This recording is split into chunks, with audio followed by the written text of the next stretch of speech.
안녕하십니까. 최경희입니다. 주님 안에서 여러분들 만나 뵙게 돼서 정말 기쁘게 생각합니다.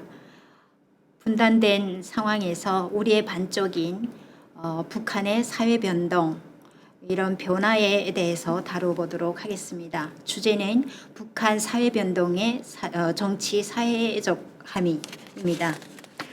우선 들어가면서 설명드릴 부분은 세 가지입니다. 첫 번째는 국제 정세가 한반도에 미치는 영향에 대해서 설명드릴 것이고, 그리고 그러한 상황 속에서 한반도의 속성에 대해서 말씀드리려고 합니다. 마지막으로는 이제 오늘 다루게 된 그 북한의 사회 변화, 본질적으로 어떤 변화이며 어디까지 그 변화가 왔고 정치 사회학적으로 어떤 함의를 갖고 있는지에 대한 질문을 던지려고 합니다. 첫 번째, 저희 이 한반도를 둘러싼 국제 질서는 매우 복잡합니다. 작년에 이어 올해도 계속 연속되고 있는 국제적 팬데믹 상황, 이런 상황이 초래하고 있는 정서적 그리고 사회심리적 또 경제적 문제들은 매우 다양하고 복잡하고 한 번도 경험하지 못했던 부분들도 새롭게 경험하고 있습니다. 특히 국제적으로 이제 수직적 분업 체계가 그동안 이제 이렇게 협력하면서 경제 협력을 해왔던 이런 분업 체계가 거의 뭐 무너지다시피 하면서 이렇게 수평적 구조로 바뀌고 있는 이런 상황들 있습니다. 기술이 발달에 의해서 또 코로나19에 의해 촉진되고 있는 사회관계의 변화들, 또 경제의 수직 분업 체계의 이렇게 그 변화가 우리들이 생활문화 권위주의적 이런 체계도 많이 또 무너뜨리고 있고, 개성이 뚜렷한 청년들의 이런 인식도 기성세대와는 또 많이 달라졌습니다. 이렇게 판이 바뀌고 있는 이런 상황들 속에서 미중 간의 갈등은 더 심각하게 진행되고 있습니다. 특히 이제 한미 동맹의 회복과 함께 또 이제 그 우리 한국의 G7 정상회의 참여하면서 국제적 위상이 많이 올라가 있고요. 또 반대로 북한과 중국은 반미 공동 전선을 형성하면서 또 대립각을 세우고 있는 이런 상태입니다.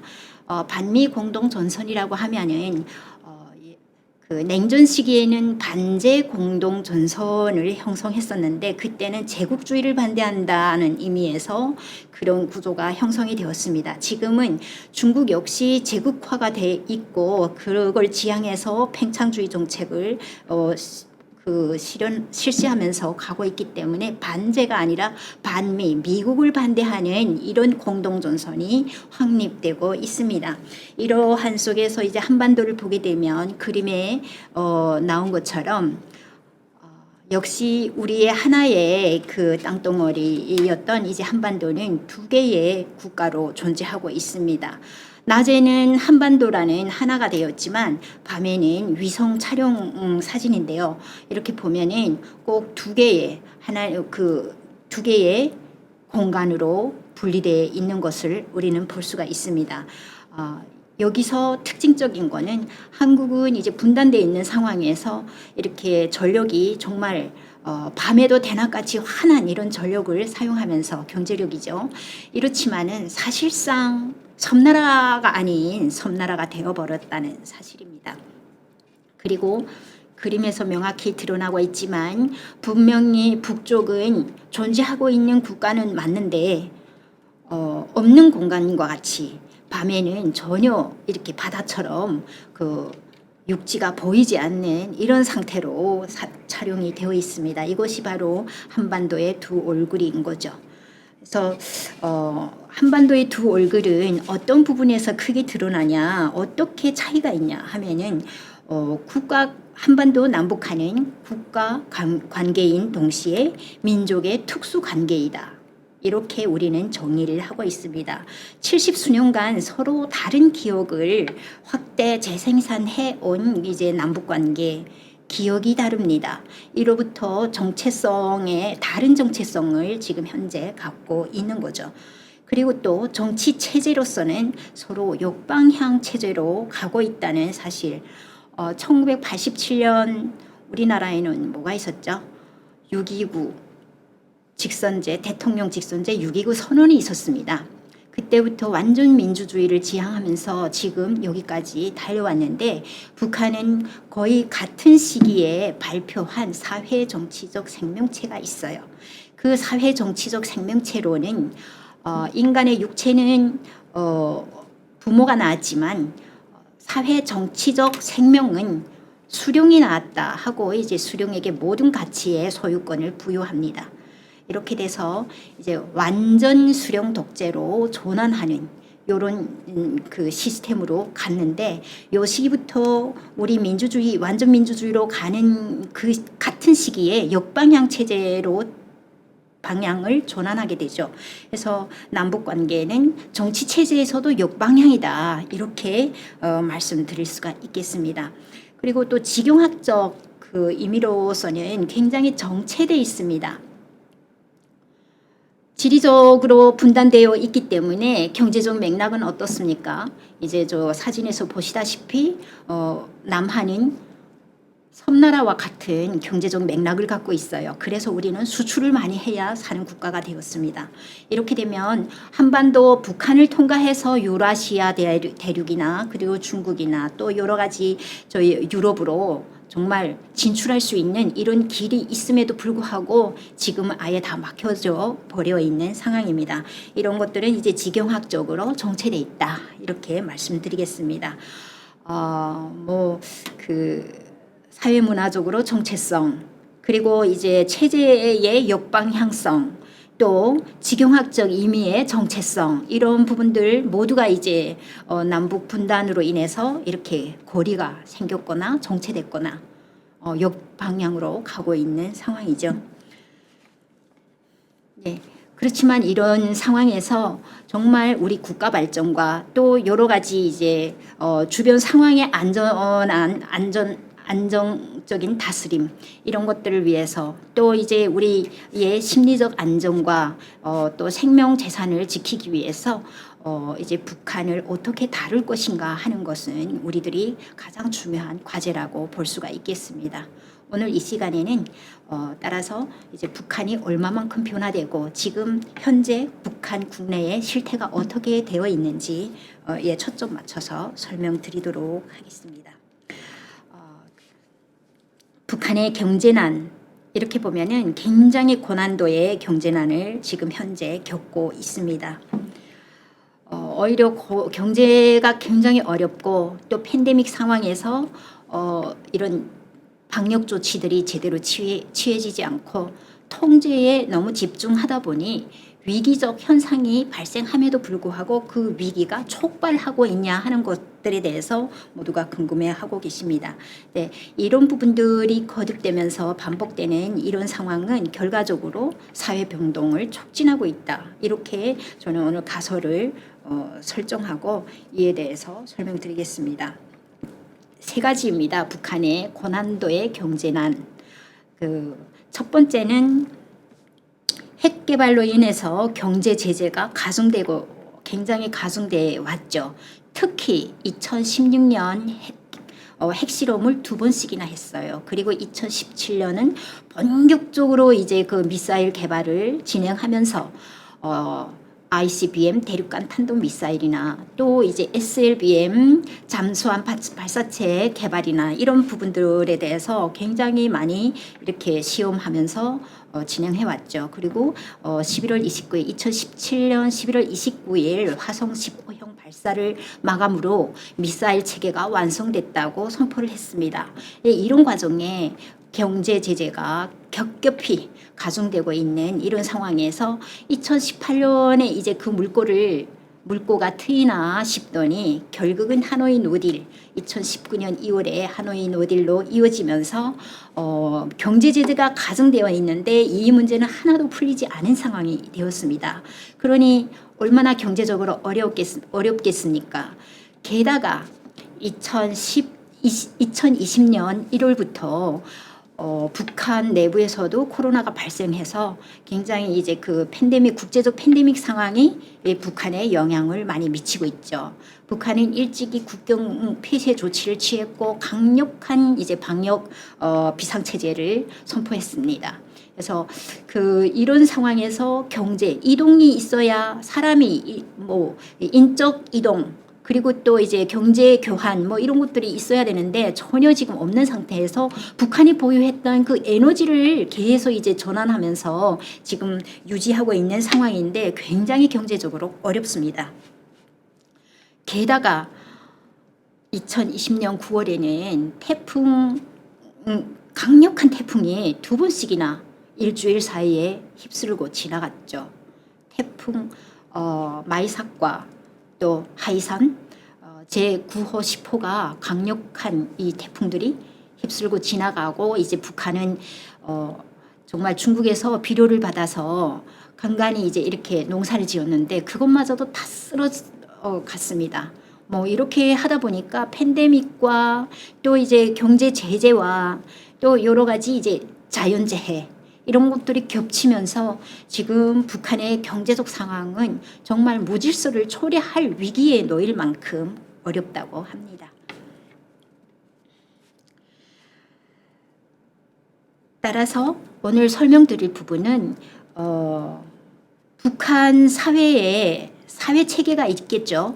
그 사회 체계 전반적으로 보는 것은 조금 짧은 시간에 불가능한데 사회 체계의 하위 체계인 정치, 경제 그리고 이제 여러 가지 부분적인 관계들을 보면서 이제 그 북한의 변화를 살펴보고자 합니다.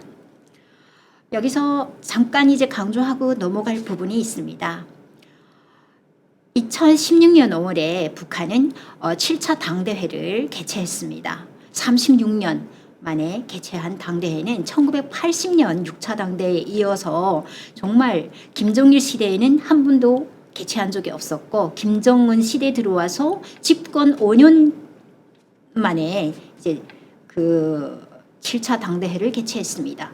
이때 이제 그 북한이 내놓았던 슬로건 9호에는 백전백승 일심단결이었습니다. 어떻게 보면 백전백승 굉장히 자신감이 있는 공격성이 짙은 이런 표현이었고요. 우선은 북한이 내놓은 슬로건은 시대 정신을 반영하는 문구이기 때문에 굉장히 우리가 이렇게 분석해야 될 의미의 가치가 있다고 봅니다.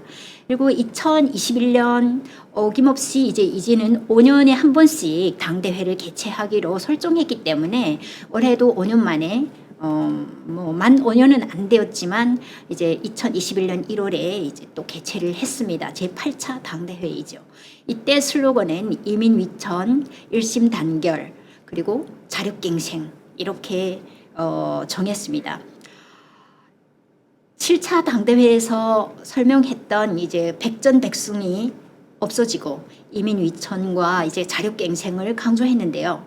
여기서 7차 당대회와 이제 8차 당대회 슬로건을 비교해 보면 보시는 바와 같이 일심단결이 지속성이 있습니다. 그리고 이민위천 자력갱생은 백전백승하고 비교해 보면 어떻게 보면 수세적이거나 굉장히 인민들을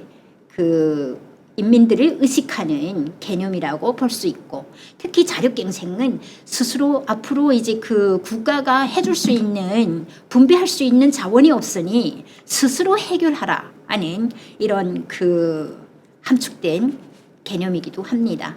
그래서 많이 이제 인민의 역할에 기대를 한다. 그리고 이제 이민 위천이라고 하는 것은 인민을 하늘처럼 생각한다고 하는데 굉장히 의식하고 있다. 이렇게 저희는 분석할 수가 있겠죠. 다만 이제 일심단결이 지속되는 이유는 일심단결이 무엇입니까? 김정은을 중심으로 한 당과 국가와 인민과 군대 모두가 하나의 마음으로 결집을 한다 이런 얘기인데 어떻게 보면 권력의 가장 중요한 그 맥이라고 얘기를 할 수가 있습니다. 그래서 이 권력에 대한 권력의 의지는 지속성을 갖고 있고 그리고 상황과 조건이 이제 이민 위청과 자력갱생을 봤을 때 상황, 백전백승은 적을 100번 싸우면 100번 승리한다는 것은 적은 밖에 있습니다. 그래서 이런 상황이 굉장히 바뀌었고 안에 인민을 의식할 수 있도록 의식할 만큼 이런 조건도 많이 바뀌었다. 이런 것들을 반영한 슬로건이라고 볼 수가 있겠습니다. 자, 우리는 이제 이 북한을 연구하고 이제 북한을 알고자 하는 크리스찬의 입장에서는 가장 중요한 관심사가 무엇입니까? 북한 선교를 어떻게 할 것이냐 하는 거죠. 하지만 북한의 선교 전략 이런 부분에 대해서는 사실상 지금 어떤 부분도 전략을 만들기가 굉장히 어려운 상황입니다. 따라서 저는 사실 선교라는 것은 아까 이제 말씀드렸듯이 지리적으로 그리고 문화적으로 종교적으로 뭐 여러모로 이제 그 어떤 개선을 넘어서 그 안에 현장에 들어가서 그 현장에 있는 사람들과 가까이 하면서 모든 것을 공유할 수 있는 공유하면서 복음을 전하는 것이 그런 사역을 선교라고 할 수가 있을 것 같습니다. 자, 선교 사역은 특히 이제 현지인들과 어떻게 삶을 나누며 그리고 이제 그들이 정서와 그 생활 양식을 어떻게 공유하냐 이런 부분들이 굉장히 중요한데 그럼에도 불구하고 북한은 이제 지리적 경계선을 2중 3중으로 이렇게 완벽하게 계속 통제하고 있고 외국인들이 지금 접근하기 굉장히 어렵기 때문에 외부에서 접근하기 어렵기 때문에 거의 지금 불가능한 이런 상황이라고 볼 수가 있겠습니다. 따라서 오늘 이제 북한의 사회 변화에는 항상 균열이 있거나 또 여러 가지 이제 침투할 수 있는 또 이제 우리가 선의를 가지고 들어갈 수 있는 우리들이 할 수 있는 역할들이 있다고 생각을 합니다. 그래서 이런 선교 사역적 그 관점을 갖고 북한의 변화에 대해서 여러분들과 함께 대화가 되도록 되었으면 합니다. 그러면 지금 2021년 북한 사회의 재현상을 좀 설명드리겠습니다. 우선 이 도표를 보시면 대외적 팬데믹 상황이 있고 그리고 국내적으로 삼중고가 있습니다. 아까 이제 서두에 말씀드렸다시피 삼중고는 북한 내부에 있는 이제 코로나 상황과 그리고 경제적 어려움 게다가 이제 먹을 것마저도 그 식량마저도 농사가 안 되어서 정말 어려움 이런 부분들을 종합해서 삼중고라고 학자들이 요즘 얘기를 하고 있습니다. 그래서 이런 내부적인 삼중고 국제적 상황이 내부에 영향을 주고 있다. 그런데 이 도표를 보시면은 국제적 상황이 직접 지배력에 영향을 주고 있냐 하는 부분도 있고 국제적 상황이 북한 국내로 들어가서 영향을 주고 있냐 하는 부분도 우리가 기대할 수가 있습니다. 그래서 지배자의 입장에서는 어떻습니까? 국제적 상황이 북한 국내에 직접 들어오지 않도록 해야 되겠죠. 그러니까 북한 정권의 큰 과제는 그 북한의 국경을 모두 봉쇄하고 차라리 이 상태에서 이제 모든 사회 질서를 재정립한다 하는 그런 큰 과제에 직면해 있다고 볼 수가 있겠습니다. 예를 들어서 국제적인 팬데믹 상황이 북한에 고스란히 그대로 들어간다면 어떻게 될까요?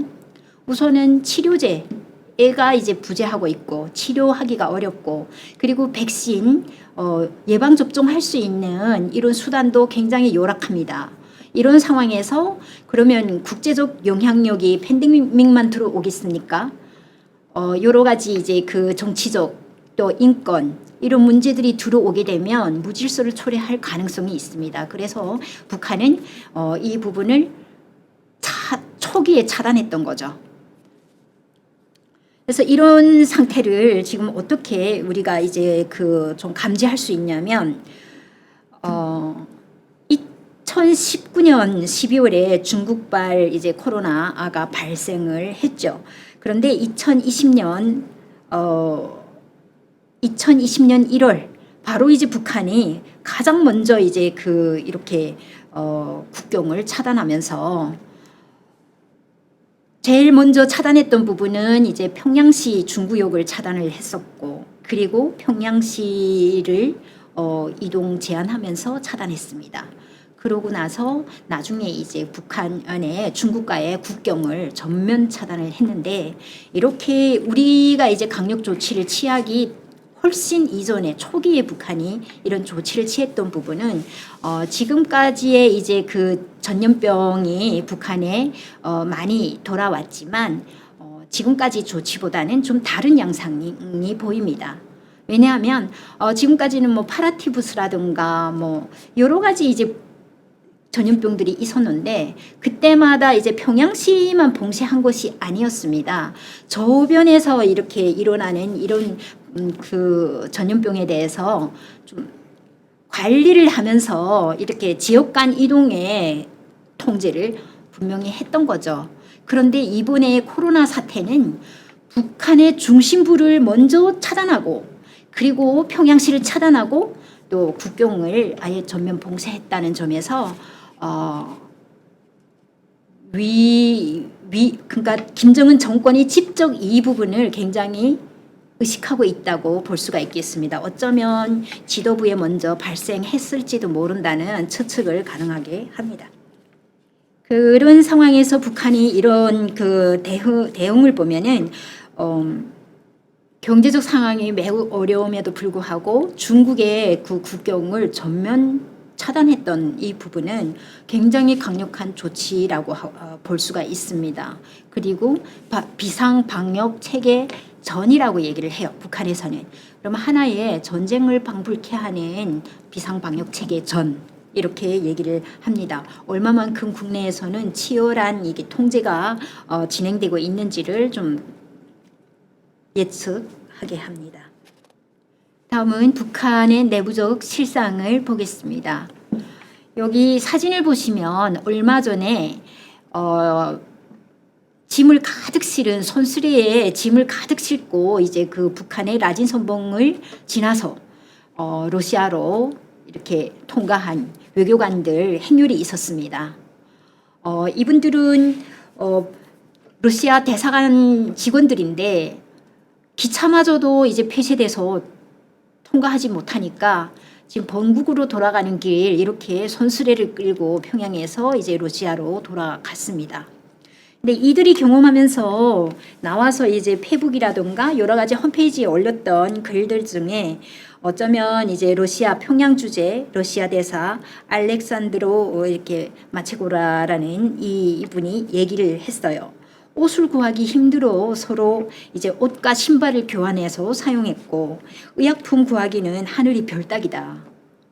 이런 얘기를 하면서 이제 북한의 상황들을 전했습니다. 자, 독일과 프랑스와 그리고 스웨덴, 노르웨이 이 직원들 역시 이제 2020년 3월과 4월 중으로 거의 일시적인 이런 본국으로 철수를 했습니다. 그들이 전하는 얘기는 북한에 치료제가 없다. 어떤 것들이 이제 격리를 뭐 이렇게 아프거나 정말 코로나 증상이 발생하면은 격리까지는 하는데 치료도 할 수 없고 또 예방접종도 할 수 없었다. 이런 얘기들을 많이 하고 있습니다. 굉장히 어렵죠. 그리고 이제 아까 말씀드렸듯이 이제 북한을 휩쓸고 지나간 이런 태풍들. 이것들은 이제 식량만 휩쓸고 지나간 게 아니라 사실 북한이 우리가 이제 외부에서 TV를 보더라도 건축을 굉장히 빨리 하고 있어요. 그만큼 기초가 약한 부분들이 굉장히 많은데 이렇게 큰 물이 지고 태풍 피해가 있으면 나무도 없고 그것을 막을 수 있는 태풍 피해를 최소화할 수 있는 어떠한 장치들도 없기 때문에 집마저도 다 이렇게 휩쓸고 지나갔어요. 그러니까 의식주에 큰 문제가 많이 생긴 거죠.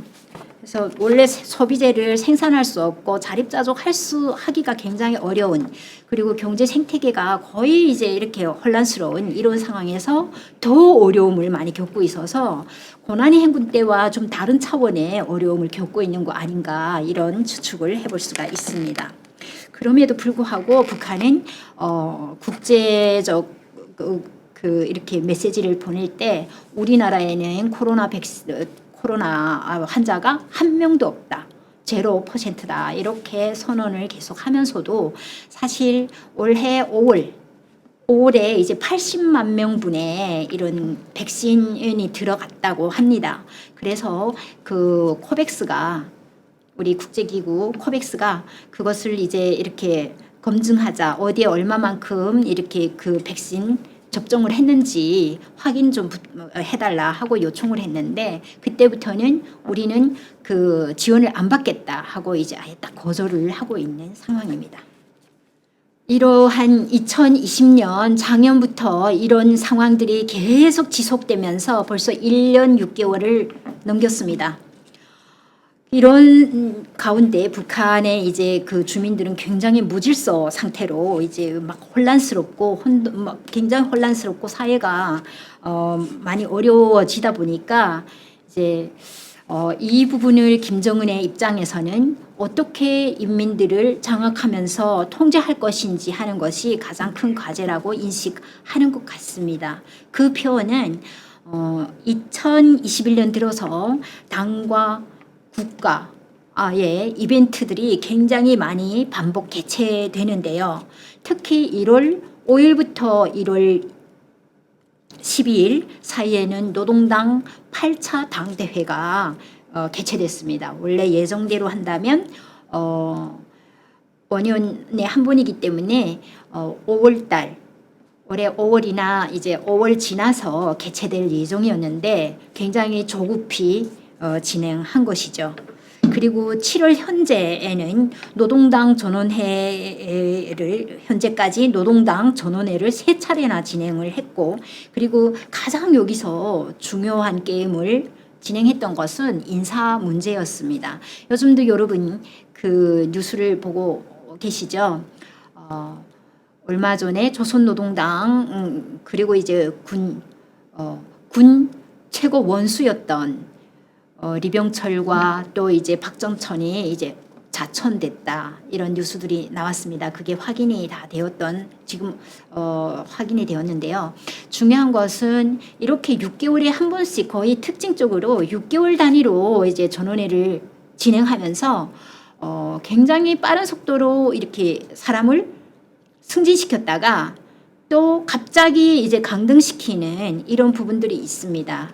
무슨 얘기를 하고자 하냐면 이게 권력의 속성에서 어떻게 보면은 다른 자원들을 활용할 자원이 많지 않을 때 사람의 이제 그 승진을 조종하거나 갑자기 다른 쪽으로 이제 이동시키는 이런 부분들이 보입니다.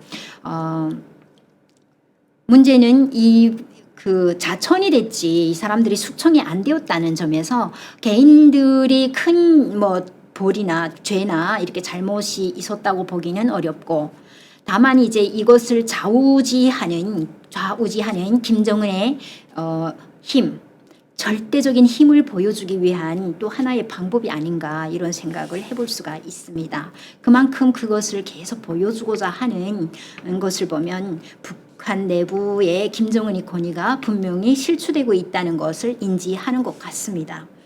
또 이제 3월 달에는 이제 시 군당 책임 비서들의 강습회를 북한의 조선노동당 역사에서 처음으로 이런 강습회가 조직되었는데요.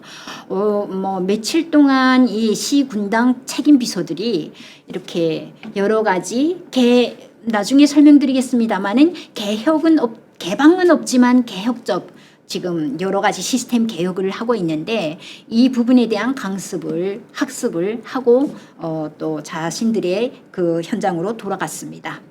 그리고 또 이제 얼마 전에 4월 달에는 조선노동당 세포비서 대회가 진행이 되었고, 또 이제 조선 직업 총동맹, 직맹이라고 하죠. 이런 대회, 그다음에 사회주의 청년 동맹, 사회주의 애국 청년 동맹이라고 이름을 고쳤습니다. 기존에는 사회주의 청년 동맹이었다가 김정은 시대에 들어와서는 김일성 김정일주의 청년 동맹이라고 또 이렇게 명명했다가 이번에 이제 김정은은 사회주의 애국 청년 동맹이라고 또 이름을 고쳤습니다. 그래서 이런 청년들의 대회도 또 진행을 했고요. 여러 가지 이제 그 기사에도 회의 공화국이라고는 용어가 나올 정도로 여러 가지 이제 그런 분야별 그 다음에 지역별 이런 역할을 강조하기 위해서 계속 회의를 진행하고 있는데 여기에서 초점은 한 가지인 것 같습니다. 막강한 역할을 주고 책임을 묻는 이런 방법인데 초점은 어디까지나 김정은의 권위를 확립하기 위한 방법이 아닌가 이렇게 볼 수가 있을 것 같습니다. 우리 외부적인 아까 서두에 말씀드렸듯이 국제적으로 지금 사회관계망이 많이 바뀌고 있고 판이 바뀌고 있는 이런 상태, 북한 역시 사회관계적 이런 망이 많이 변화되고 있는 상황입니다. 김정은은 붙잡으려고 해도 붙잡을 수 없고 계속 바뀌는 거는 인류사에서 너무 당연한 일이었기 때문에 이제는 그 바뀌는 것에 맞게 또 그것을 이제 이렇게 조종할 수 있는 이런 시스템을 또 만들어내는 것 같다는 생각이 듭니다.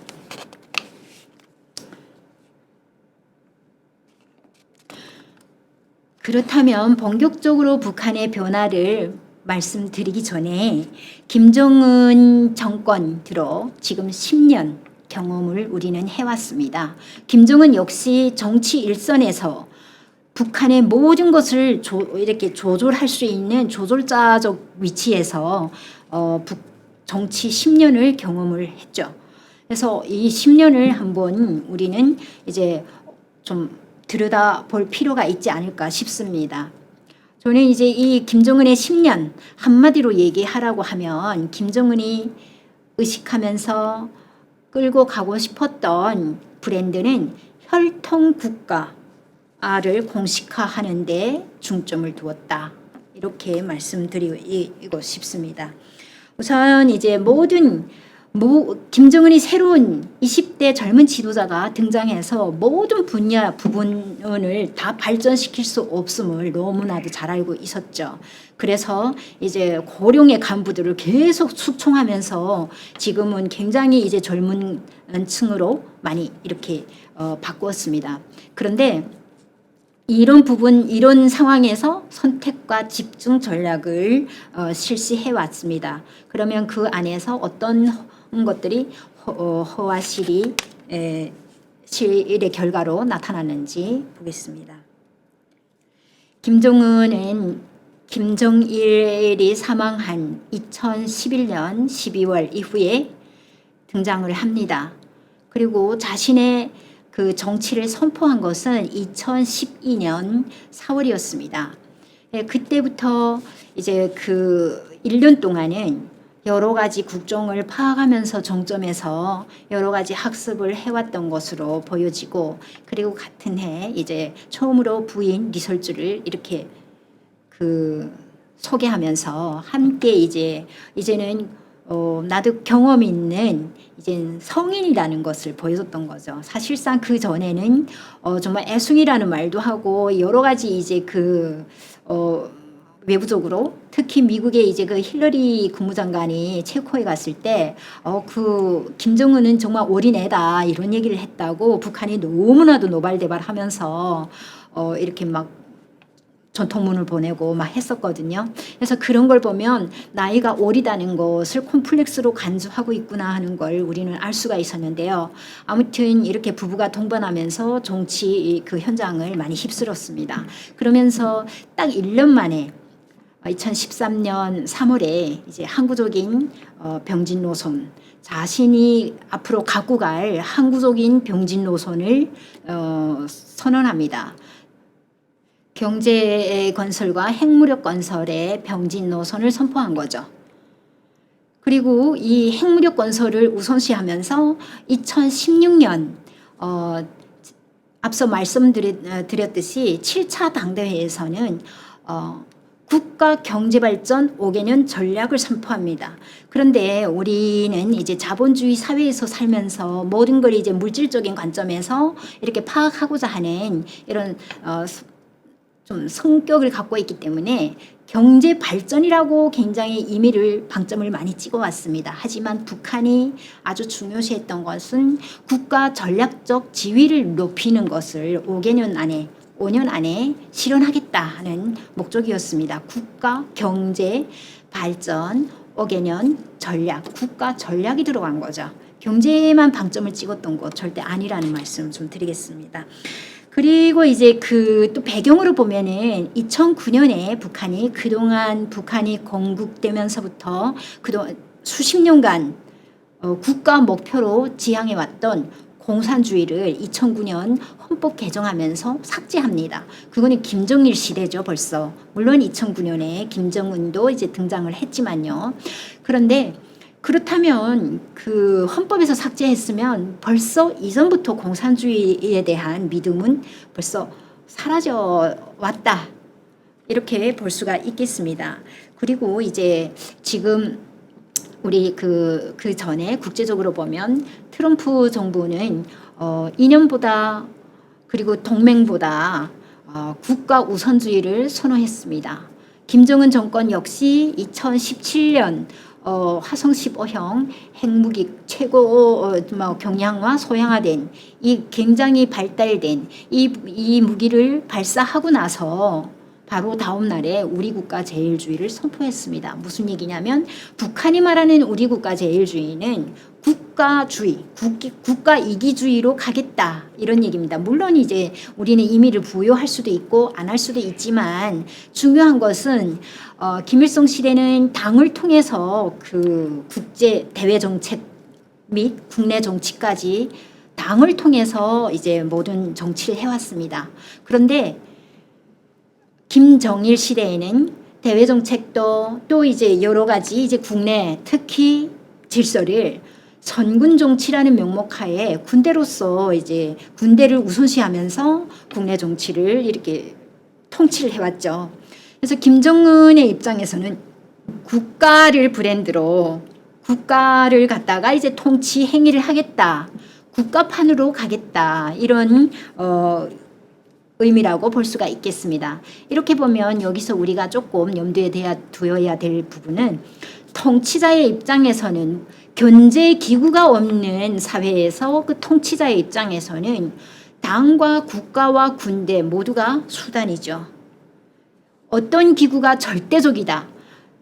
절대 강력한 힘은 가질 수 있지만 언제든지 우선순위가 바뀔 수 있다는 여지는 우리가 좀 염두에 두어 봐야 되지 않을까 싶습니다.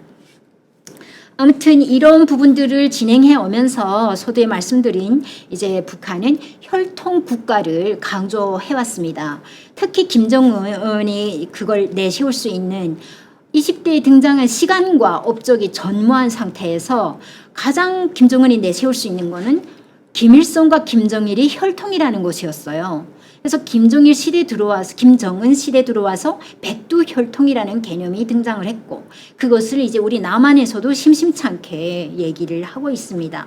사실상 백두산과 그 김일성, 백두산과 김정일, 김정은은 아무 인연이 없지만 민족이 송사한 백두산을 매개체로 해서 이런 북한이 말하는 이른바 위인들의 계승성을 매개체로 해서 이제 정당화하고자 하는 이런 시도였던 것 같습니다.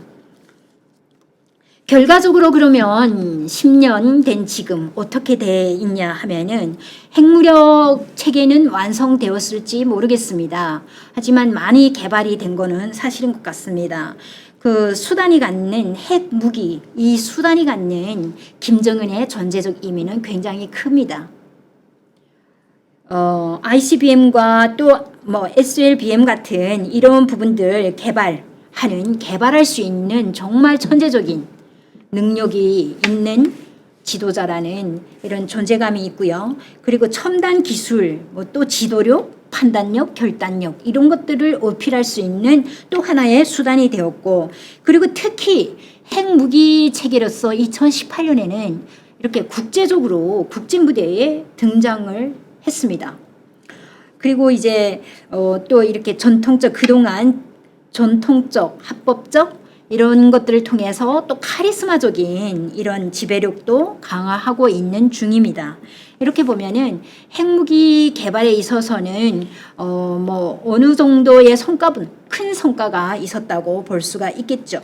철저하게 그래서 지금 그 핵은 김정일 시대 핵 개발을 하면서 핵의 명분은 방위력을 갖추기 위해서였다고 얘기를 합니다. 그러나 점차적으로 이 핵의 위치는 이제 외부를 향한 카드보다는 훨씬 더 국내적인 정치적 상징적인 의미를 더 크게 갖고 있습니다. 나중에 좀 설명 자세히 드리겠습니다. 그리고 이 핵은 김정은의 권위 체계를 굉장히 높이고 김정은의 능력자라는 걸 인식하게 하는데 강력한 수단으로 자리매김했습니다.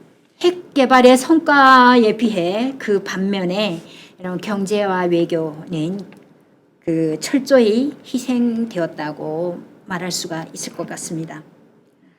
국가 경제 생태계는 굉장히 많이 파괴되어 있고 인민들은 배급제에 살던 인민들은 모두가 이제 시장에 의존하면서 시장에서 간간히 먹고 살았는데 경제 제재가 가중되면서 시장 세금이 계속 올라가고 관리비라는 명목으로 그리고 또 이제 그 조직별로 이렇게 수거해가는 바쳐야 되는 이런 경제적 품목들이 더 많이 생겨났습니다. 이러다 보니까 오히려 북한 정권은 김정은 정권은 시장에 의존하는 인민에 의존해서 이렇게 운영을 유지하고 있는 그런 상태다. 이렇게도 거의 한 축은 시장에 의존해서 벌어들인 세금으로 국가가 지금 유지하고 있는 이런 상황이 되어버렸습니다. 그래서 장마당 의존도가 굉장히 정부나 이제 인민들도 장마당 의존도가 굉장히 상승되어 있는 이런 상황이죠. 이렇게 보면 핵을 개발하면서 김정은 개인의 정치적 효과는 클지 몰라도 국가적으로 또 그 북한 주민들의 입장에서는 경제적인 어려움을 굉장히 많이 감수해야 되고 그 비용 부담은 고스란히 인민들에게 돌아가고 있는 상태입니다. 그 혈통 국가를 만들기 위해서 이제 큰 수단들을 강력한 수단을 개발하는 동시에 인민들의 삶은 정말 형편없이 되었죠. 자, 다음은 이제 이 시장화 20년 북한의 생산 관계의 사회주의적 요소가 이제 거의 마비되면서 인민들의 생활 양식의 변화가 굉장히 많이 생겨났다는 이런 부분에 대해서 설명드리겠습니다. 여러분들 이 사진 보시면 어떤 그 생각이 드시나요? 여기는 이 사진은 북한의 이제 새로 건축한 2017년 4월에 준공을 한 여명거리입니다. 여명거리 건축 모형 보시면 북한의 역사에서 핵무력 체계를 핵 무기의 초기부터 미사일까지 모든 이제 핵과 미사일의 개발에서 초기부터 이제 모든 역사를 집대성한 이런 건축 모형으로 만들어져 있습니다. 여기에서 사는 북한 주민들 주로 이제 김일성 종합대학 교직원들인데요. 이 사람들이 자긍심은 굉장히 높습니다.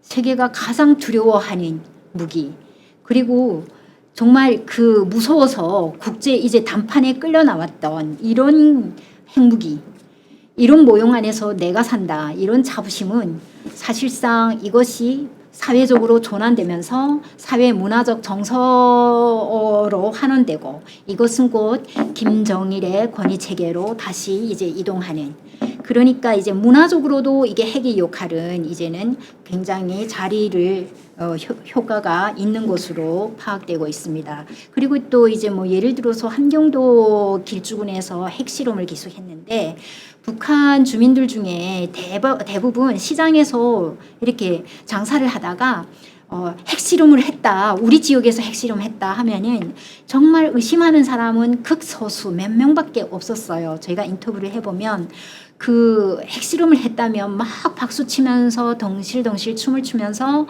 얼마나 우리 지역에서 핵실험을 했단다 너무 좋아했던 거예요. 왜냐하면 국산이 거의 없고 국가 내부에서 생산하는 게 거의 없는데 이렇게 대단한 무기를 우리 지역에서 이렇게 실험을 했다는 이런 사실에 사람들은 굉장히 흥분하면서 기뻐했다고 합니다. 그래서 이런 부분들도 보면은 핵이 그냥 핵으로 그냥 이제 이렇게 살상무기 수단으로만 존재하는 게 아니라 이것이 정치적 효과를 거두면서 김정은의 권위를 높이는데 이렇게 일조하고 있다 이렇게 말씀 드릴 수 있습니다. 특히 이 밤의 밤 풍경을 보시면 옆에 있는 그 사진은 밤에 이제 태양광열을 이제 조명으로 활용해서 아파트를 비치고 있는데요. 이거는 이제 바로 이제 그 핵탄두를 탑재한 모형이 바로 이제 발사되기 바로 직전 이런 모형인 거죠. 그래서 굉장히 좋은 거리에서 이런 모형 안에 살고 있는 이 사람들이 자부심에 대해서 생각 한 번은 해볼 수가 있을 것 같습니다. 또 이 사진을 지금 보여드리게 된 목적은 북한 사회가 엄청난 이제 경제 제재를 핵 때문에 경제 제재를 받음에도 불구하고 어떻게 저렇게 대단한 아파트를 그리고 하나의 신도시를 방불케 하는 이런 거리를 짧은 시간에 저렇게 빨리 지을 수 있냐, 무슨 자금으로 저기 아파트를 지었냐 이렇게 얘기하시는 분들이 많으셔요. 그래서 한마디로 말씀드리면 북한의 이제 부동산 거래도 우리 한국의 이런 분양처럼 김정은 정권은 그것을 활용하고 있다. 시장이 이제 20수년간 도입돼서 제도화가 됐습니다. 그래서 여기에서 나오는 생산물들이 또 확대 재생산되면서 신흥부유층이 많이 생겨나고 신흥부유층은 권력과 결탁하는 그런 또 반면 어떻게 보면 신흥부유층이 갖고 있는 돈이 국가 건설에 먼저 이제 이렇게 투자되는 이런 루트들을 김정은은 많이 만들어 놨습니다. 그래서 그들이 이제 국가에 투자를 하면 국가는 설계하고 건설을 지도하고 하지만은 결과물에 있어서는 투자한 것만큼 또 할당량 분양할 때 할당량을 또 이렇게 보장해주는 이런 방식으로 하다 보니까 사실상 독재와 이제 시장이 공존하고 있는 상황이다.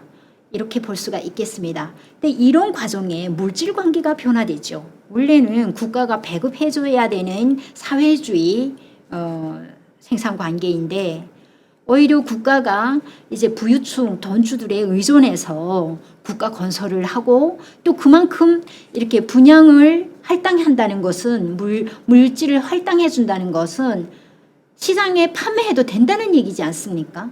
그래서 이런 부분들 보면은 물질 관계가 확 바뀌었다고 설명드릴 수가 있겠습니다. 그래서 이제 김정은 시대 2013년부터 여러 가지 경제 정책을 만들어내는데 이 경제 정책에도 이제 뭐 아랫단이 이제 뭐 사회주의 기업 책임 관리제 그리고 또 뭐 여러 가지 경제 정책 만들어냅니다. 근데 여기서도 보면은 어디까지나 아랫단이라는 것은 이제 시군 단위일 수도 있지만 중앙 집권제 경제 원칙에서 이제는 분산을 해가지고 분권하러 가는 거예요. 그래서 아랫단이라면 기업소 단위로 이제 그 권한을 막대한 권한을 줍니다. 계획경제였을 때는 사실상 계획부터 인사권 그리고 판매권, 가격 재정권 모든 이제 원자재 이전 계산 이런 모든 과정을 중앙정부가 집권을 했었는데 지금은 자율적으로 할 수 있는 방식대로 돈을 많이 벌어서 바치면 된다 이런 방식으로 이제 그 정책들을 만들어냅니다. 즉 경제정책까지도 시장 의존도가 굉장히 높아졌다 이렇게 말씀드릴 수가 있고 이러는 과정에 북한 주민들의 의식이 굉장히 많이 변화되죠. 가치관이 바뀝니다. 예전에는 사적 공간이 없었습니다. 그래서 우리는 북한이 이제 자기 자신을 알도록 그래서 이제 사적 공간이 없고 그것을 무시하기 때문에 집단주의를 주장하고 지금도 집단주의를 주장하고 있습니다만은 북한의 원칙은 이제 사적 공간 가지지 말고 그냥 다 공적인 것이니 공적으로만 의식해라 하는 건데 시장을 통해서 내가 벌면 번 것만큼 주머니에 들어오고 우리 가족이 호강하고 그리고 국가가 어려워도 나는 살 수 있으니까 이곳은 굉장히 신뢰가 되는 거죠. 이러다 보니까 사적 공간이 확대됩니다. 사적 공간이 확대되는 가장 이제 정부의 입장에서는 위험하게 생각하는 것이 이제 사회적 자본이 생겨나는 거죠. 기존에는 사회적 자본이 아니고 배급과 충성심의 교환 체계에 의해서 모두가 이제 수직적 사고 체계만 유지하면 된다. 그래서 혁명적 수령관이라는 이런 뭐 수령만 생각하고 수령의 생각대로 사고하고 행동하라 이것을 강조했습니다. 지금도 강조하고 있습니다. 그것을 강하게 지켜야 이제 체제 유지가 가능하다 이런 얘기인데 그럼에도 불구하고 시장을 통해서 서로 물물 교환하거나 먼저 외상으로 주거나 나중에 그 이자를 쳐서 받는 그리고 이제 먼저 이제 임대도 해주고 이런 방법대로 하다 보니까 신뢰가 생기는 거예요. 수평적 신뢰가 생깁니다. 수평적 신뢰를 차단하기 위해서 무엇을 했죠? 아십니까? 북한에서 생활총화라고 서로 이제 수평적 동료들이 이렇게 비판을 하는 또 하나의 교육 시간입니다. 그래서 그 서로가 통제하고 감시하고 비판하고 그리고 조직 앞에 반성하도록 하는 그런 시스템을 항상 이제 정말 조직 생활은 초등학교 2학년부터 시작해서 이제 성인이 돼서 사망할 때까지 조직 생활을 하는데 그거는 이제 일주일에 한 번씩 꼭 가져야 될 누구나 북한의 국민이라면 인민이라면 누구나 한 번씩은 다 일주일에 한 번씩은 가져야 될 시간들인데 그런 부분의 목적은 수평적 사회적 자본을 갖지 못하도록 수평적 관계를 차단하는 이런 기능을 수행을 했습니다. 그런데 시장을 통해서 이렇게 사회적 자본이 생겨나고 또 거기에 서로 파생되면서 면밀한 서로가 이제 신뢰하는 이런 관계들이 생겨나기 때문에 어떻게 보면은 옛날에 그 만들었던 계급 구조 정치 체제를 유지하기 위해서 상중하 뭐 노동자 계급, 농민 계급 또 여러 가지 이제 계층 이런 부분들이 굉장히 혼란을 갖고 가져왔습니다. 따라서 북한 주민들 역시 이제는 사상이라는 그 절대적 기준에서 좀 벗어나서 물질이 너무 중요하다. 물질만이 나를 지켜주고 보장할 수 있구나. 이런 생각을 하게 된 거죠. 따라서 이제 가치관이 많이 변화되어 있다고 볼 수가 있습니다. 다만 여기서 우리 이제 외부에서는 북한이 바뀌었다는 거 동의하는 많이 공감합니다. 그런데 시장을 통해서 이렇게 개인주의로 가고 있다고 얘기를 하는데 또 이제 학자의 관점에서 엄밀히 말하면 개인주의보다는 이기주의로 가고 있다고 보는 게 더 정확할 것 같습니다. 무슨 얘기냐면 주체 사상이라는 기존의 이제 혁명적 수령관을 핵심으로 하는 주체 사상이라는 것은 수직적 사고 구조를 만드는 기제입니다. 그래서 수령과 영도자와 나 그리고 우리 조직의 리더 이런 사람들 이렇게 수직적 구조에 복종하도록 이렇게 그 사람을 통제하고 또 이제 학습시키는 기제인데 어떻게 보면 이것이 아닌 이제 시장을 통해서 하다 보니까 주체 사상과 시장이 만났을 때 개인주의가 아니라 이기주의로 바뀌고 있더라. 네, 이런 것들도 이제 우리는 조금 주목해 볼 필요가 있습니다. 개인주의는 무엇이죠? 민주주의를 전제로 하는 것이 개인주의입니다. 굉장히 건강한 방향으로 가는 거죠. 인간의 개성이 중요시 되는 겁니다.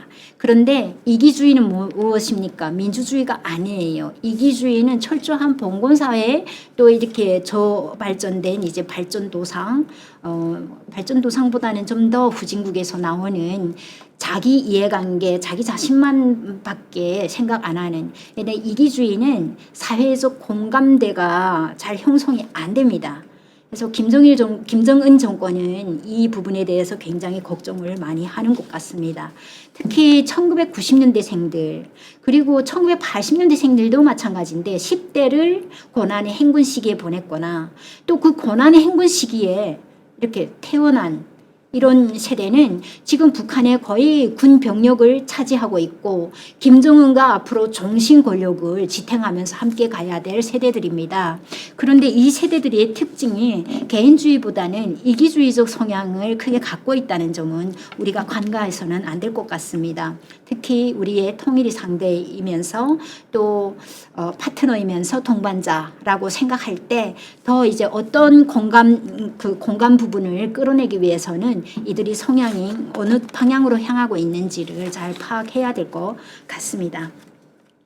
다음은 북한 사회의 양극화 현상의 심화와 그리고 북한 정부는 이것을 어떻게 인식하며 활용해 왔냐 하는 것에 대해서 좀 보도록 하겠습니다.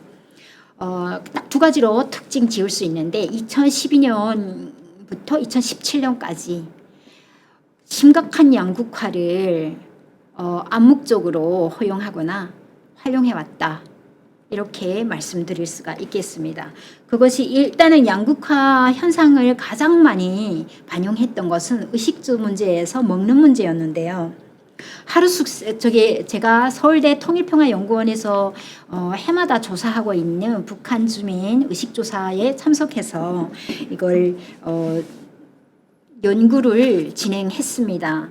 여기 도표를 보시면 제가 발표했던 부분인데 여기에 2018년까지의 숫자들이 나와 있어요. 그래서 보시면은 2017년까지의 얘기가 되는데 거의 80% 이상 이제 2012년 원도에는 이제 72%였던 것이 17년이 되면서 80% 이상 거의 이제 하루 3끼 식사를 했다는 숫자가 굉장히 많았습니다. 그렇지만은 여전히 이제 하루에 한 끼 또 두 끼 죽도 어려웠다 하는 숫자도 이제 아직도 존재하고 있었다. 근데 이 현상은 어디까지나 북한 주민들 역시 시장에 적응하면서 이제는 안정적으로 이걸 북한 정부가 조금만 이제 이거 암묵적으로 허용해 준다면 이런 안정화는 얼마든지 도모할 수 있겠구나 이런 것들을 보여줄 수가 있겠습니다. 양극화 현상을 절실히 보여주고 있고 그리고 또 이제 변수로는 이제 정보화가 많이 진행되고 있죠. 이렇게 핸드폰이 들어가 있고 북한 내부에서 이렇게 추진하는 핸드폰 사업도 있고 산업도 있고 그리고 또 이제 국제사회가 이렇게 플랫폼 시대에 맞게 북한도 역시 플랫폼을 활용하고 있습니다. 여기 보시는 것처럼 자강역이라는 노동신문에 자강역이라는 이런 사이트를 개설했다고 소개하는 건데요. 이거는 이제 우리나라의 나라장터처럼 기업과 이제 또 여러 이제 조직들이 여러 이제 협동조합들이 여기에 가입해갖고 자재를 사고 또 자신들이 생산물을 여기서 팔고 여기서 수평적 거래가 이루어지도록 그리고 중앙정부는 이것을 관리하면서 통틀어서 한눈에 통찰할 수 있도록 이런 방법들을 많이 선택하고 있습니다. 하면서도 어떻게 보면은 이것이 이제 마냥 좋은 부분만은 아니죠.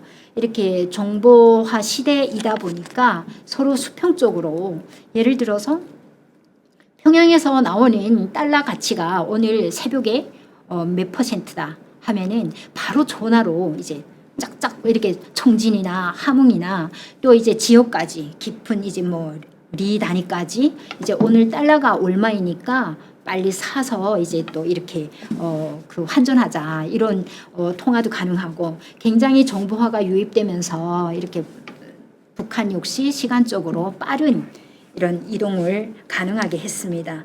근데 여기서 또 중요한 거 있어요. 이런 정보화가 유입되면서 또 시장화가 이렇게 확산되면서 이것들이 이제 경제 활동을 할 수 있는 공간이 커지는데 이러다 보니까 통제를 굉장히 강화하죠. 그래서 여기서 특징은 정보화와 시장과 그리고 사회적 통제 이렇게 강화되면 어떤 의식을 낳을 수 있냐 하면은 굉장히 단념화, 무의식화 수준을 확산시킬 수 있다. 왜냐하면 생활 자체가 지금 앞서 서두에서 말씀드렸듯이 경제적으로 굉장히 어려운데 이런 어려운 상황들을 어려움들에 직면할 때마다 얼마나 불만이 많겠습니까? 굉장히 불만이 많은데 그 불만들이 발화점이 될 수 있냐 하는 거예요. 이런 정보들을 아예 반격하는 게 아니라 여러 가지로 끌어들이면서 자신들의 이제 그 의식을 심어놓은 그 의식을 교육하는 방향으로 끌어들이면서 활용하고 있다는 점에 또 우리는 간과해서는 안 될 것 같습니다. 정보화다 하면은 외부에서 이제 드라마 들어가고 여러 가지 사회 문화가 들어가고 외부 자본주의 문화가 많이 들어가는데 이제 이것이 들어가서 시장화와 같은 연령을 거의 갖고 있죠. 같은 시간으로 거의 이제 같이 동반해서 왔습니다. 하지만은 우리가 이제 그렇게 원하고 생각했던 이런 변화, 이런 것들이 정말 저항력이 생길 수 있는 변화들이 있었냐 하는 것에 대해서는 약간 또 다른 시각에서 생각해 볼 필요가 있지 않을까 봅니다. 자, 김정은 10년 후반기에 들어오면 2018년부터 2021년까지의 또 특징이 보입니다. 여기에는 지금 뭐 2018년에 뭐 특별히 여기서 설명드리지 않아도 북한 남북관계 변화, 북한의 변화 뭐 다 아시죠. 김정은의 국제무대에 등장해서 미국과 남한과 중국뿐만 아니라 싱가포르, 베트남 모든 정상회담 다 가졌습니다. 이쯤 되면 한 번 뭐 중국과도 몇 차례 남북관계도. 자, 2018년부터 2021년까지 김정은 정권 10년의 후반기에 들어오면은 또 하나의 또 특징을 지울 수가 있습니다. 이때는 시장을 개인 활동에서 아예 통제하면서 이제 조직적 활동으로 전환하는 이 방향으로 가고 있다는 점입니다. 그래서 지금 현재 그 북한 올해 들어와서 그것을 완전히 이제 그 시스템화하려고 하는 시도들이 보이는데 개인의 시장 활동보다는 작은 규모의 조직적 시장 활동을 장려합니다.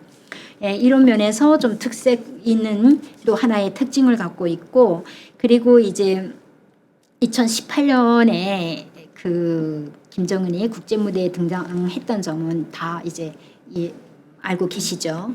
그리고 2019년 2월이면 하노이 노딜이 있습니다. 특히 북한은 2019년 하노이 노딜 이후에 이런 시장 통제를 굉장히 강화해왔습니다. 다음은 2021년 북한의 현재 개방 없는 개혁의 딜레마에 대해서 좀 살펴보도록 하겠습니다. 우선 올해 들어와서 2021년 1월 8차 당대회를 소집했습니다. 국가 경제발전 5개년 전략을 총화하면서 국가 경제발전 5개년 계획을 선포했습니다.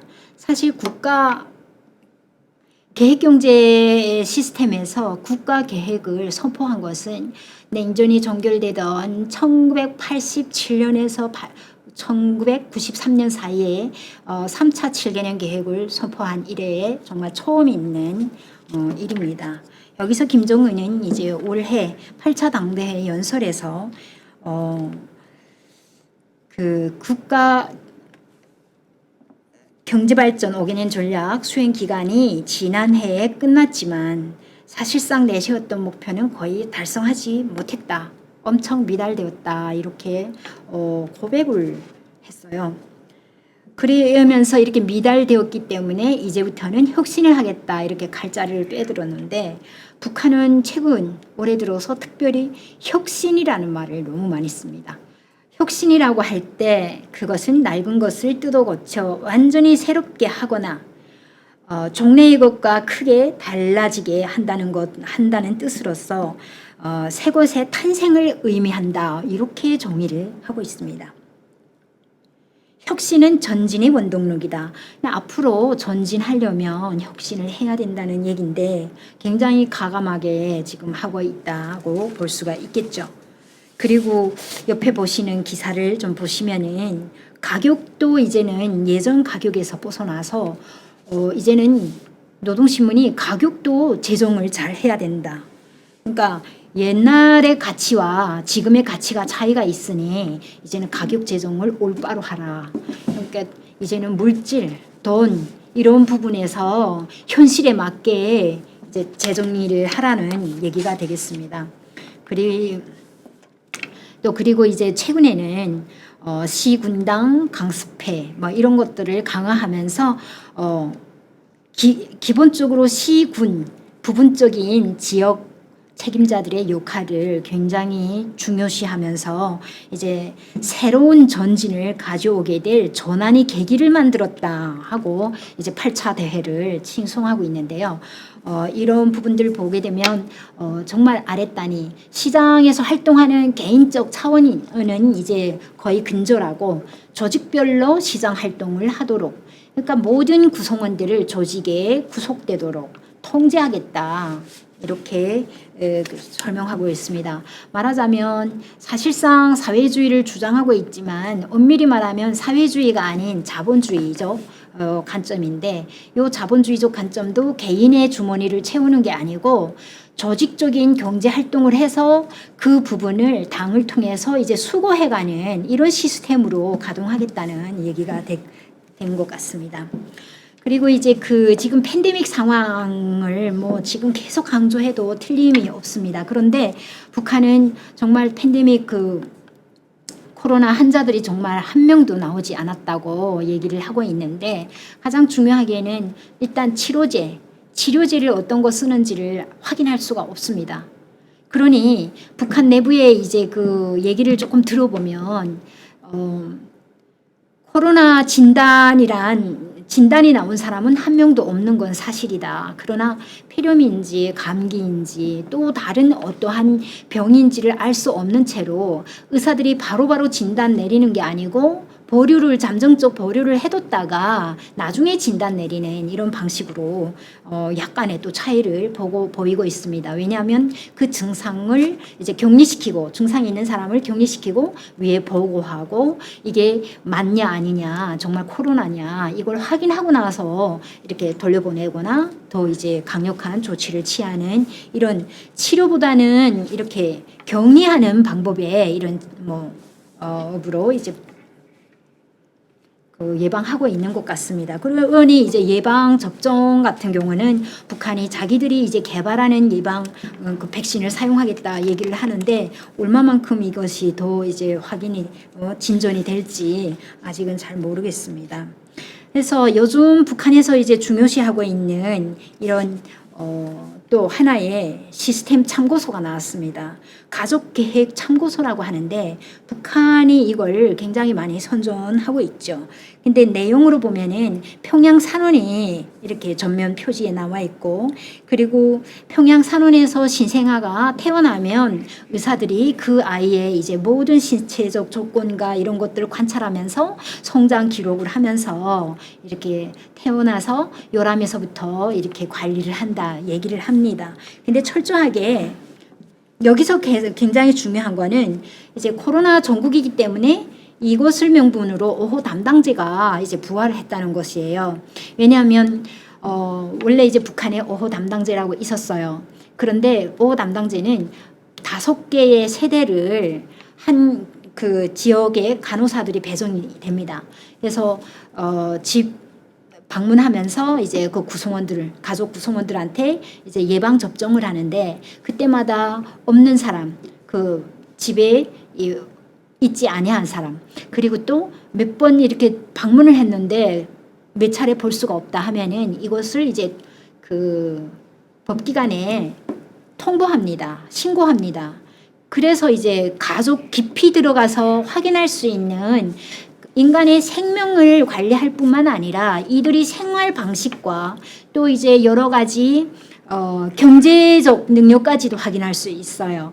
집을 방문했는데 얼마나 이제 이렇게 정말 맛있는 이런 기름튀김 냄새 나는데 또 좀 어떤 걸 먹더라, 어떤 게 보이지 않았던 것들이 있더라, 이런 것들이 조금 차이가 있으면은 이런 부분들을 이제 하나의 이민반 통해서 아니면 직접 그 단위 파출소 분주소에 신고를 하는 이런 시스템이거든요. 아주 옛날에 이제 그 식민지 때 있었던 시스템인데 북한은 이것을 굉장히 잘 활용하고 있습니다. 그런데 요즘은 이제 이렇게 신생아들이 태어나면은 국가가 보장해줘야 되고 방역체계에 의해서 아이들을 잘 이제 관찰해야 된다는 명목으로 이렇게 이제 가족계획 참고서가 나왔습니다. 그래서 무슨 얘기냐면 여기서 열이 나거나 이제 어려운 사람들은 이제 바로바로 통보하면서 윗단위에서 진단을 내려서 내려오도록 하는 의사들의 역할을 강조했던 거예요. 우리는 이제 현장에 가면은 이렇게 검사하고 의사를 통해서 바로 진단을 받고 이렇게 하는데 이제 북한에서는 그거는 의사들도 이제 바로 진단할 수 없고 협의체를 통해서 논의가 된 부분들을 진단하고 그 다음에 이제 격리하는 이런 방식으로 관리를 하고 있습니다. 여기의 목적은 무엇이냐? 물론 이제 악성 전염병 비루스라고 말을 합니다. 코로나를. 근데 이런 악성 전염병을 방지하자는 것은 물론 첫 번째 목적입니다. 국가로서의 존재의 의미죠. 그러나 과도한 통제, 과도한 이동 차단 이런 것들을 계속 이제 지속하고 있는 부분은 그동안 시장을 통해서 개인주의, 개인 이기주의가 굉장히 확산되고 있는 이런 상황이었는데 어떻게 보면 여기에 들어온 자본주의적 요소들, 물들을 쫙 뽑으면서 통제하겠다는 데 목적이 있습니다. 그래서 노동신문은 보면은 방역 체계를 보다 강화할 때 사고와 행동의 일치성이 보장이 된다. 그러니까 방역 체계를 강화해야 된다. 정말 통제하는 대로 가야 된다. 이런 사고의 일치성 그리고 사고만 하지 말고 행동을 확실하게 그렇게 일치하게 행동하고 위에서 명령한 대로 행동할 때 모든 방역 체계가 보장이 된다. 이렇게 얘기를 합니다. 이것이 어찌 보면은 우리 인류사는 항상 이제 이렇게 전염병과 국가 권력의 재편 이런 것들이 함께 해왔듯이 북한 역시 이렇게 코로나 전국을 갖다가 이제 하나의 사고로 또 하나의 이제 행동 양식으로 만들어 가는데 이렇게 전념하고 있다. 따라서 이제 코백스에 우리를 지원해달라 손을 내밀었었는데 얼마 전에는 코백스가 이제 그 80만 명분을 북한에 지원하고 그리고 어느 층에 어떤 사람들한테 얼마만큼 접종을 했는지 그 보고를 해달라 아니면 우리는 모니터링 하고 싶다 이렇게 얘기하니까 북한이 아예 딱 거절했어요. 그러니까 안 받겠다. 무슨 얘기냐면 이러한 사고와 행동의 일치성 이것은 권력의 강화를 의미하는데 그렇지 않습니까? 위에서 생각하는 대로 행동해야 되며 다른 잡생각하지 말고 모든 걸 여기에 복종해야 된다. 그 어느 때보다 훨씬 강력한 통치 기제인데 이런 부분들을 이제 외부에서 들어와서 파헤치게 된다면 혼란스럽기 때문입니다. 네. 이런 상황이고요. 그리고 이제 국경 봉쇄를 작년 1월부터 했다고 말씀드렸는데 이 부분은 이제 굉장히 장기화될 징후가 보입니다. 그래서 앞으로도 이제 변이 바이러스 나온 데 대해서도 이제 북한은 신문에 계속 기고하고 있고 그리고 경제적으로는 아무래도 어렵고 하니까 특히 중앙정부부터 이제 중국에 대한 의존도가 굉장히 좀 심화될 상황으로 보이는데 오히려 이제 북한 문제 해결에서 이 부분은 저는 우려되는 상황이라고 생각합니다. 사실 중국은 역사적으로 북한을 살리는 것 같지만 살리지도 않고 또 아예 통제하는 것 같지만 죽이지도 않는 이런 전략을 구사해왔기 때문에 얼마만큼 도움이 될지 또 그리고 이제 의존도가 높으면 항상 한국에는 남한에는 공격성을 굉장히 많이 표현을 했었는데 이런 것들이 남북 관계에 어떻게 영향을 받을지 이런 것들 걱정이 많이 됩니다. 그리고 한편으로 국경이 봉쇄되었는데 사실 4월부터 2021년 4월부터 이렇게 다시 국경이 활성화되면서 경제 교류가 가능할 수 있다. 이런 예측을 저희는 해왔습니다. 하지만은 변이 바이러스가 또 이렇게 드러나면서 또 북한은 점점 더욱 문을 꼭 닫아매기 시작을 했죠. 그래서 요즘은 북한이 이런 팬데믹 상황이 장기화될 수 있는데 이 징후에 우리는 준비해야 된다. 이렇게 신문에서 계속 기고하고 있습니다. 그래서 이런 국경 봉쇄 역시 중국과의 국경 봉쇄 역시 이제 장기화될 징후가 보이는 수준입니다. 이런 폐쇄하는 가운데 어쩌면은 북한과 중국 간의 이 국경에 대해서 인적 교류, 개인적 인적 교류를 할 수 없도록 이렇게 철조망과 이제 장벽들을 계속 이제 건설을 하고 있습니다. 사실 중국 의존도가 높은 상황에서 앞으로도 이제 북한 정부의 중국 의존도가 높을 것 같습니다. 주민들은 이제 개인적 거래를 못하게 이렇게 차단을 하면서 조직화된 작은 규모의 그리고 중소규모의 이런 조직별 중국과의 거래를 장려할 가능성이 있고 이들은 이제 직접 교류를 못하기 때문에 이제 밀매도 못하고 중요한 것은 이제 세관을 통해서 국가가 허락한 범위 내에서만 활동할 수 있는 이런 루트들을 만들어 놓을 겁니다. 다른 말로 하면 개인적 거래보다 이제 국가의 중국 의존도가 높아질 것이다. 이렇게 볼 수가 있는데요. 사실 역사적으로 중국의 대북 정책은 북한을 크게 살리지도 않고 가장 어려울 때 도와주지만 또 외부에서 도와주면 그만한 양은 빼내는 정도의 적절한 양을 항상 북한에 들어가는 에너지의 적절한 양을 유지해왔습니다.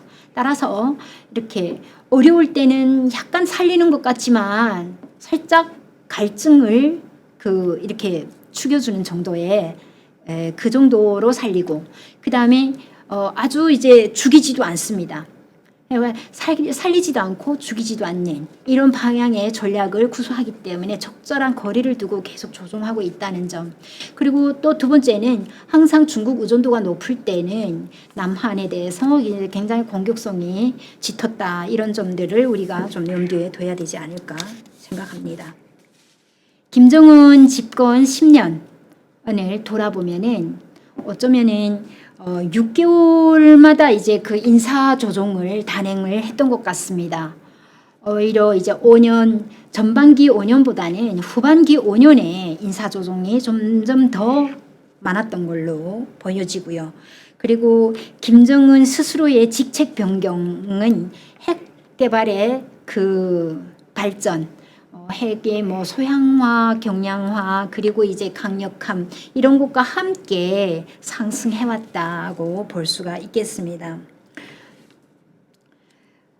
그리고 이제 가장 여기서 이제 김정은의 직책 변경에서 최근에 가장 이제 좀 재밌게 보여줬던 것은 2021년 2월에 김정은의 직책을 영문으로 이제 프레지던트라고 변경을 했습니다. 기존에 체어맨이었던 직책을 프레지던트로 바꿨고 이것은 이제 국내에서는 주석이라고 인식되겠지만 외부적으로는 대통령 수준의 이런 그 예배를 맞추고자 했던 시도가 아닌가 생각이 됩니다. 대신 체어맨은 최고인민회의 상임위원회 위원장 최룡해에게 체어맨이라고 사용을 하고 있습니다. 하지만 이 체어맨의 위치는 국무위원회, 김정은 국무위원장 아래에 있는 국무위원회 부위원장의 위치입니다.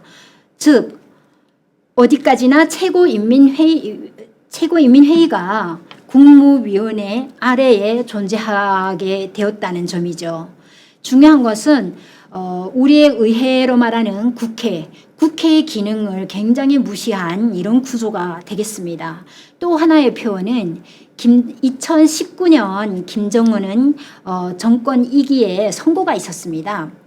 근데 그 선거에서 사실 국무위원회 위원장으로 선거를 할 때 그 전 단계에 있는 이제 최고인민회의 대표자로 이렇게 선출을 받고 그리고 국가의 대표자로 다시 선출이 됩니다. 그것은 김일성 시대, 김정일 시대에도 마찬가지로 지속돼 왔던 점이죠. 그런데 김정은은 이제 최고인민회의 대위원으로 선출되지 않고 국무위원회 위원장으로 선출되었습니다. 이것도 역시 국회로 말을 할 수 있는 최고인민회의를 이렇게 좀 굉장히 뛰어넘어서 김정은의 국가적 포지션이 더 커졌다는 것을 의미하는 건데, 다른 말로 하면은 이제 모든 기구를 국가 안으로 이렇게 포섭하는, 국가 위나 국가와 동일시하는 그런 기구는 전혀 존재하지 않도록 국가 안으로 끌어들였던 이런 작업이었다고 평가가 됩니다. 그러니까 국가 최고 직책을 가진 그 위원장이 이제 최고인민회의 대위원 겸직을 이렇게 폐지한 거죠. 우리나라의 그 대통령제를 보면 대통령이 국회의원이 아니지 않습니까? 이것과 거의 이제 이렇게 격을 맞춘 거라고 볼 수가 있습니다. 그리고 작년 가을에는 인민무력성을 국방성으로 이렇게 변경을 했던 점도 특이한 북한의 이런 구도들을 보통 국가 기구로 변경하고자 했던 점, 이런 부분들을 보면은 김정은의 직책과 국가 구도를 보통 국가로 만들어 가는데 신경을 많이 썼다고 볼 수가 있겠습니다. 그리고 이제 이렇게 어려운 경제적 난관에 북한은 김정은에게 권위 체계를 모든 걸 집중시키고, 권위의 얘기를 굉장히 많이 했는데 권위를 집중시키는 이유는 사실 권력은요, 당 선출직입니다. 당 총비서도 선출로. 그래서 북한은 조선민주주의 인민공화국이라고 말하죠. 민주주의가 들어가 있어요. 그런데 당도 선출이고 국가의 그 위원장, 국무위원회 위원장도 선거로 선출됩니다. 하지만은 여기에서 여기까지는 민주주의라 해도 우리가 어떻게 얘기하기 어렵죠. 그런데 이것을 지배하는 포지션은 영도자라는 겁니다. 영도자. 그 위에 당과 국가 위에 영도자가 있는데, 영도자는 어디까지나 지위의 문제입니다. 수령들 할 때는 김일성과 같은 레벨에 이제 복수형이 들어가 복수로 김정은도 거기 포함될 수 있는데, 수령님 하면 1인칭을 얘기하면은 김일성에게만 적용되고, 김정일도 1인칭 호칭을 붙일 때는 김정일 영도자 아니면 김정일 장군님 뭐 이런 식으로 국방위원장 이런 식으로 불렸죠. 김정일 수령님이라는 용어를 사용하지 않았습니다. 김정은도 역시 마찬가지입니다. 그래서 이런 부분들을 보게 되면 이렇게 포지션 안에서 이제 당과 국가를 의해서 선출된 이런 기구들도 이거는 철저히 권력의 기구가 맞는데, 권위가 높지 않으면 정신 권력 유지하기가 어렵습니다. 권위가 지탱해주지 않으면 아래 있는 엄청 막강한 몇십 년을 신하로서 살아왔던 이 사람들을 움직이기가 굉장히 어렵습니다. 계속 이제 채찍만 갖다가, 물리적 기제만 갖다가 이렇게 하기가 효율성이 떨어진다는 얘기죠. 그래서 권력은 상속되지만 권위는 김정은 스스로가 만들어야 된다. 전통적 권위, 뭐 이거는 이제 김일성, 김정일, 김정은으로 이어지는 혈통을 매개로 이렇게 전통적 권위는 만들 수 있겠지만, 그거는 행사할 수 있겠지만, 합법성이라든가 카리스마성이라든가 이런 부분들은 김정은이 권력을 잡고 나서 계속 만들어야 되는 과제였습니다. 그래서 합법성까지는 제도가 안착되는 동안 만들었다고도 볼 수가 있는데, 카리스마적 권력, 카리스마적 권위, 지배력, 그리고 이 부분은 북한에서는 위대성이라고 얘기합니다. 천재성, 위대성.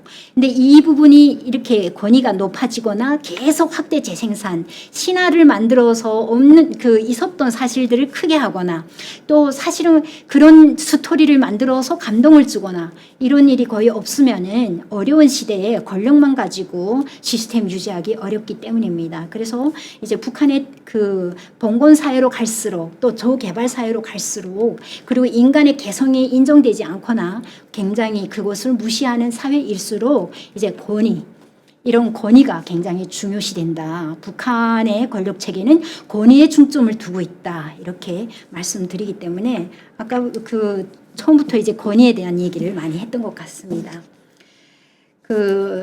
또 김정은 정치의 지금 현재의 특징을 또 한마디로 짚으라면은 모든 이제 권력 체계를 이제 권위에 집중시키고 그리고 책임은 분산시키는 이런 특징이 보인다고 설명드릴 수가 있겠습니다.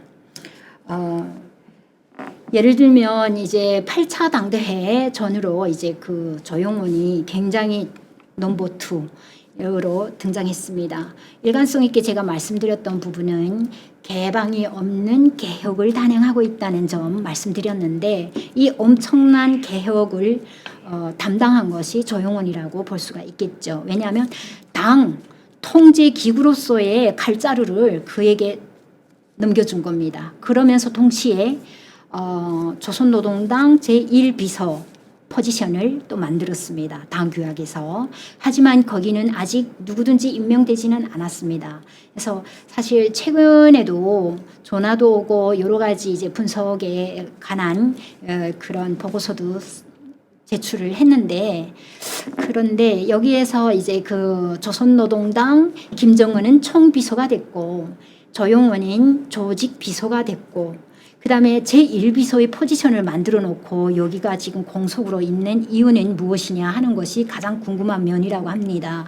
그런데 어디까지나 칼자루를 정권을 쥐어주고 지금 시두르라고 하고 있는 이런 조용원을 견제하기 위한 하나의 포지션이 아닌가 생각을 해봅니다. 내부에서는 운여적으로 이제 김여정의 역할로 지정되겠지만 확실히 그것이 김여정의 이제 위치라고 명시를 하지 않는 이유가 있습니다. 왜냐하면 이 혼란스러운 이런 개혁의 시대 그리고 또 여러 가지 이제 혼란스러운 북한 주민의 생활이 굉장히 어려운데 이 부분에 대해서 책임을 져야 됩니다. 개혁이 단행돼서 이것이 성공하면은 영도자의 업적으로 영도적 업적으로 부각되겠지만 김정은의 업적 만약에 실패하는 경우는 가감없이 이제 이렇게 처리되는 이런 구도가 되어 있습니다. 그런데 여기에서 이제 이 제1비서를 김여정에게 위임하는 경우는 김여정 역시 책임져야 되기 때문에 이 기간만큼은 공석으로 갖고 가면서 이제 모든 이제 책임은 김여정에게 지우지 않고 사실상 그만한 권한은 행사하고 해가도록 이런 방식으로 지금 구조를 만들어 가고 있는 듯합니다. 대신 이제 김여정의 위치는 대외적인 북한의 내부적 선전선동과 그리고 또 이제 대남 메시지 또 지난 시기에 보면은 송타오 중국 국제연락부장 공산당 국제연락부장이 북한 방문했을 때도 김여정은 단독으로 면담을 했어요. 그리고 간간히 트럼프 정권 때 트럼프에게 보내는 메시지도 김여정은 굉장히 트럼프에게는 호의적인 메시지를 보냈고 남한에 주는 메시지 중에서도 가장 날카롭고 강한 메시지는 김여정의 이름으로 계속 보냈습니다. 이런 부분들을 보면은 김여정의 역할은 분명히 있지만 이렇게 국내적 이제 모든 경제생활, 인민생활 이런 책임에서는 거의 이제 벗어나 있는 이런 구도를 만들어 갔다. 그래서 권위체계 김정은의 지위를 높이는 데 집중하면서도 모든 책임은 분산하는 이런 방향으로 지금 다루고 있지 않는가 생각을 합니다. 다음은 마감하면서 말씀 좀 드리겠습니다. 북한의 시장화가 많이 확산되고 있고 이제 사람들이 시장이 없으면 생존하기 어려울 정도의 시장은 가장 큰 시스템이 되어버렸어요. 네, 시장화는 이제 인민 또는 이런 집단보다는 개인을 중요시하고 그리고 개인의 인식을 바꾸는 이런 기회인 거는 분명합니다. 근데 이것이 이렇게 의식화가 되거나 또 이렇게 조직화, 세력화에 의가 될 수 있는 이런 방향으로, 그러니까 이 의식의 방향이 어디로 가는가 하는 것에 대해서는 좀 면밀히 들여다봐야 될 것 같아요. 그래서 우리가 이제 그 시장화 때문에 저항력이 생길 것이다, 발화점이 확 이렇게 번져질 것이다 이렇게 생각하는 경우도 많은데 사실상 토양이 그런 저항의 토양이 부족합니다. 의식화가 되거나 또 의식화가 되면 조직화가 돼야 되는데 조직화가 되기 굉장히 어려운 상황, 그리고 또 조직화가 되면 세력화가 돼서 저항을 해야 되는데 이런 상황들의 토양이 굉장히 부족하다고 말씀 좀 드리겠습니다. 또 개인의 자율성이 회복되고 또 이제 권력자의 위기 초래 가능성도 있는데 사실 그것보다는 정치적 단념화, 정말 시장에서 내가 노력해서 내가 사는데 자꾸 이렇게 그 국가에 바쳐야 되는 상황, 통제받아야 되는 상황, 그리고 너무 어렵고 지금 요즘은 정말 통제를 너무 많이 하기 때문에 어렵고 이런 상황에서 오히려 거대한 힘 앞에 이 불만, 많은 불만을 가졌을 때 인간은 거대한 힘 앞에 이렇게 직면하면은 단념하게 되죠. 단념화가 반복되면 어떻게 될까요? 무의식화, 정치 무의식화, 이제는 정치의 충실성이 아니라 그 무의식화 방향으로 가는데 이것 역시 개인주의적인 굉장히 큰 성향이라고 볼 수가 있겠습니다. 오히려 북한 정부는 이제 정권의 정치적 입지를 유지하기 위해서 이쪽으로 사람들이 생각을 유도하는 것 아닌가 이런 생각도 사실은 해보게 됩니다.